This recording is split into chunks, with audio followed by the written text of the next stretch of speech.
Hello ખેડૂત મિત્રો, સ્વાગત છે મારી યુટ્યુબ ચેનલ ઉપર તમામ ખેડૂત મિત્રોનું।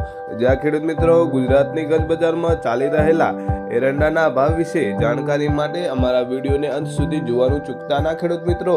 અને જો વિડીયો ગમે તો તમારા મિત્રો સુધી અમારા વિડીયોને શેર કરજો ખેડૂત ભાઈઓ।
જ્યારે આગળ વાત કરીએ તો ગવારની ખેડૂત મિત્રો, ગવારનો નીચો ભાવ કુકાવાડામાં 994 રૂપિયા છે, જ્યારે ઊંચો ભાવ છે 1003